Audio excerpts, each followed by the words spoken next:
Thank you to the forum Wehrgeschichte Oberösterreich in Ebelsberg for inviting me.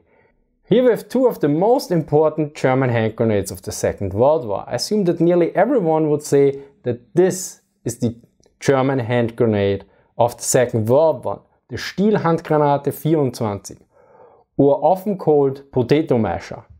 While this edge-shaped hand grenade, which was actually called Eihandgranate, is likely only known to people that know a little bit more. Yet here comes the kicker. During the war, the potato masher was produced only 75.5 million times, while this largely unknown egg hand grenade was produced 84.2 million times. Be aware that the number for the potato masher is the sum of the Stielhandgranate 24 and 43 combined. So in this video we not only look at the basics of these two hand grenades, but also why one is so dominant in our perception of the German army in the Second World War and the other is mostly forgotten. So let us look briefly at the grenades. The stick hand grenade or Stielhandgranate 24 was an improved model of the First World War Stielgranate 15. The main difference was a different payload and an improved fuse. In 1944 a new variant of the stick grenade was introduced, the Stielhandgranate 43. It was an optimized variant as the stick was no longer drilled out, which saved production time. Additionally, the complete fuse mechanism was now located at the top, while before it ran through the stick. This also meant that this grenade could be used without the stick, unlike its predecessor. This brings us directly to the Eihandgranate 39, since the Stielhandgranate 43 used the fuse mechanism of this grenade, as you can clearly see. This hand grenade was introduced in 1940. As you can clearly see, the egg hand grenade is far more compact. This was one of the main reasons for its introduction, since it had about half the weight. Meanwhile, the performance in terms of damage and range are generally noted to be equivalent. Yet more about the detailed comparison later. Now some of you might have noticed that these three grenades look quite different to the various Allied grenades like the US Mark II-A1 grenade or the Soviet RPD-33 grenade. This is due to the fact that these German grenades were optimized to provide a blast effect and only to a lesser degree a fragmentation damage. This does not mean that there was no fragmentation, but it was limited. A source from 1940 states the following. The hand grenade is used in close combat at distances up to about 40 meters against opponents in or behind cover, or when the rifle cannot be used for other reasons. Weight about 500 grams, effect fragments 10 to 50 meters around, air pressure effect 3 to 6 meters, strong moral effect. Several hand grenades as a concentrated or stretched charge, strong blasting effect, wooden pillars, railroad tracks, etc. Grenades that mainly work with limited fragmentation damage are generally seen as offensive grenades, since usually the attacker has less cover. They work more by suppressing the enemy while reducing the risk of friendly fire. One rule I found was that offensive grenades have a weapon effect that is below the throwing distance, whereas defensive grenades have a longer weapon effect than the throwing distance. Be aware that some argue that this difference in practice is mostly irrelevant. Yet back to the Germans. If you look at a German quote from 1941, it becomes rather apparent why the limited weapon effect made sense when attacking. In the attack, the hand grenade is thrown immediately before the assault. Of course, the lack of fragmentation grenades became an issue for the Germans over the course of the war. As such, fragmentation rings for the Stielhandgranaten and fragmentation sleeves for the Eihandgranate were introduced later in the war. Throughout the war, and depending on the grenade type, the rate the shipped grenades equipped with rings or sleeves was at about 30 to 50%. These rings and sleeves could be detached and officially should be only used in defense with these fragmentation devices.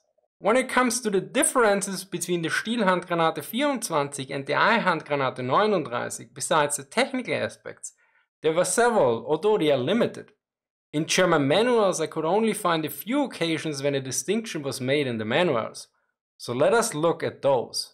First off, the historian Adrian Wettstein noted these main differences. While the stick hand grenade 24 flew farther and was more stable in flight, thus better suited for target throwing, The egg hand grenade 39 was lighter and easier to handle. In terms of role and tactics, it seems there was no major difference between the two grenades, at least according to the official documents I've seen so far. Yet this is a bit misleading. The main recurring difference I could find is when it comes to combat in the woods. The Army Regulation 130/2A for the Infantry Company from 1941 describes both grenades, but in terms of handling, the distinction is made when it comes to making them ready for combat. The only exception in terms of actual usage beyond readying them that I found was this. In forest fighting, the shallow throw with the egg hand grenade between the trunks often has a good effect. This is in line with the pamphlet on the instructions for close combat and hand grenade training from April 1944. For the throwing in the forest, it is noted, as a result of the hurling action of the stick grenade, throwing it in the forest requires special practice. A safe throw with the stick grenade in the forest is achieved by the hurling throw and the straight throw over the shoulder. The throwing motion in the straight throw is performed vertically in extension of the upper and lower arm. Meanwhile, in all the other paragraphs, there's no distinction made and the grenade is just called hand grenade. In the illustrations, both the egg and stick hand grenade are shown.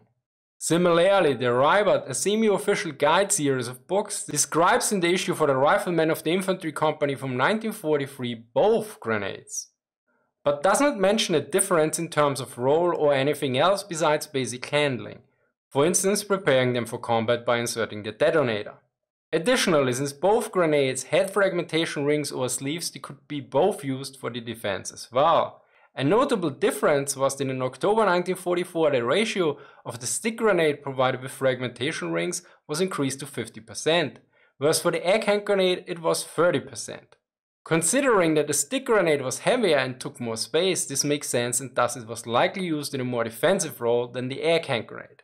Of course, if there is no major difference, one could ask why two grenades in the first place, and in this case it seems that the difference was so obvious that the information was not written down.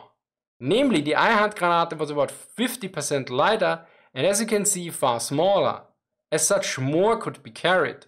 They fit into pockets and other parts of the uniform where the stick grenade did not fit. As such, it generally very likely was used more in an offensive role, which is also underlined by the aforementioned late war distribution of fragmentation rings and sleeves between the two grenades. So let us look at the question why the Stielhandgranate is mostly associated with the German army in the Second World War and why the Eihandgranate is almost unknown, despite it being produced in larger numbers. There are several points here. The first is legacy. Like the German Stahlhelm, the stick grenade already saw heavy use in the First World War by the German armed forces. As such, it was already present in the public perception. Nowadays, the Second World War is generally more dominant in the public perception, but the Stahlhelm and the potato masher are generally present in both World War depictions. Additionally, as Andrew noted, a lot of American movies were made before the US entry into the Second World War, where the Stahlhelm and the Stielhandgranate were present, like the 1930s All Quiet on the Western Front and 1941's Sergeant York. Yet this is just one aspect. Far more important is the practical issue. I don't have particularly large hands, but as you can see, the hand grenade basically disappears.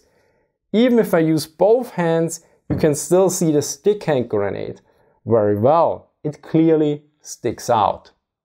Which brings us to the follow-up point. Nearly all of our visual memories are transferred by photos or short video clips when it comes to the Second World War. Taking a photo of a soldier throwing a hand grenade using a stick grenade is easy. It is clearly visible, and everyone knows what is going on. At the same time, doing this with an egg hand grenade is extremely difficult, and probably even the best shot, like seeing the grenade after it left the hand, will be less apparent than a bad shot with a stick grenade. This is the same for the grenades worn on the uniform. The egg hand grenade is barely visible due to the size difference and shape, where even the uninitiated usually has no problem spotting a stick grenade when it is tucked between the belt and the uniform. Furthermore, the egg hand grenade looks rather boring as well, not only in contrast to the stick grenade, but also even compared to similar shaped grenades like the US Mark II-A1, which got the nickname Pineapple due to its distinctive look. Be aware that as a blueprint the egg hand grenade looks at least in my opinion, quite more interesting than in real life. Finally, most photos we have from the German armed force in the Second World War were produced by propaganda units. As such, these were optimized for several aspects. And the stick grenade also looks more interesting and distinctive. Due to its use in the First World War, it also had back then a deeply German connotation as well. As such, the English name Stielhandgranate is very fitting, since visually this grenade literally sticks out. At the same time, it was produced also in large enough numbers that its iconic status is not unwarranted. This is in stark contrast to the U-87 dive bomber, generally called Stuka, that was actually produced in rather low numbers. To quote from our third and most recent book, compared to its post-war prominence, the U-87 was numerically of limited significance throughout the war in terms of its overall numbers built and serving on the front line during the Second World War. To summarize, although most of us think that the Stielhandgranate was the main German hand grenade of the Second World War, it was clearly not the case. Without a doubt it was important, yet looking at the production numbers and tactical instructions, it seems it was pretty much equal to the mostly forgotten Eihandgranate. Of course, when it comes to public memory, the Eihandgranate understandably lost out. It is small, rather boring, and hard to capture visually. Meanwhile, the Stielhandgranate sticks out and together with the Stahlhelm and the MP40 is among the most iconic German World War II equipment in public memory. I hope you learned something new. Thank you to Andrew for reviewing the script and providing additional remarks. Thank you to the forum Wehrkunde Oberösterreich in Ebelsberg for the equipment. Special thanks to all my supporters for making trips to museums and military archives possible. As always, sources are listed in the description. Thank you for watching and see you next time.